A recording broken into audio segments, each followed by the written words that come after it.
This great question about the types of old birth control. And you may never have seen it because all the women I know these days, certainly all the young women, have an IUD, which is inserted through your cervix, which feels like the end of your nose, and then it keeps you from getting pregnant and it imparts some hormones. But back when the crust of the earth was warm, when I was starting, we used this. This is a diaphragm. And you put it in, pretend you make this, put it in, and it pops behind your pubic bone, and you were able to do that, but it covered the cervix, and little sperm poked their head against that, and that was in. You put a little bit of spermicide here, and you leave it in for 8 hours post it. And then you were able to take it out, give it a wash, put it away in its container, and use it for the next time.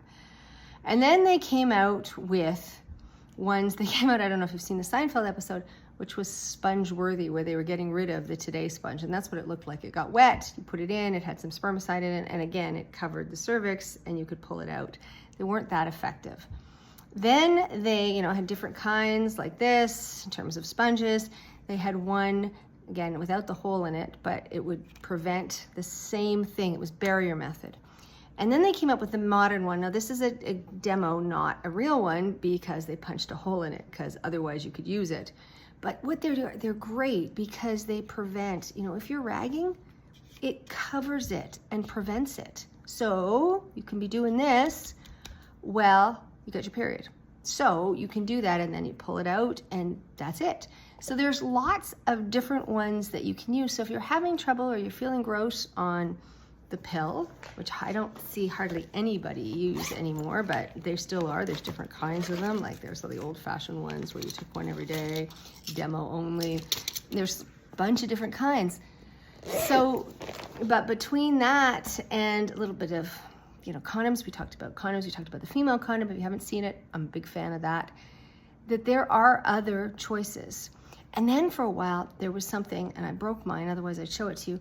There was one that was called a PC2000, where you actually took either saliva or cervical fluid and looked at it into this little baby microscope, and it would tell you whether or not you could get pregnant those 4 days of the month. Fascinating stuff, because the 4 days before, so you can only get pregnant 12 to 14 days before your next period. So if you don't know, if you're not regular, it's hard to detect, but a lot of those people had what was called the rhythm method, and they used this technology to verify, to see whether or not they could. It's important that you know, because for a lot of women, terminating is no longer an option, and it never was. It was when the birth control failed.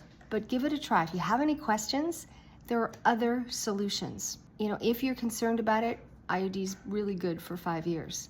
If you're in that situation where you can't have access or you don't know what to do about it, you may want to look at some of these more traditional methods. They're harder to find, but they're still really effective. For those of you who don't know, I'm Sue McGarvie, otherwise known as Sex with Sue. I have a podcast called Turned On with Sue and John. Please follow it. Join me and check it out. I'd love to have you. We cover all of the stuff, but it's really about stories and crazy experiences, because I've been a therapist in that area between your knees and your waist for more than 30 years, and I got lots of them, and I can help you navigate this crazy world. Join me.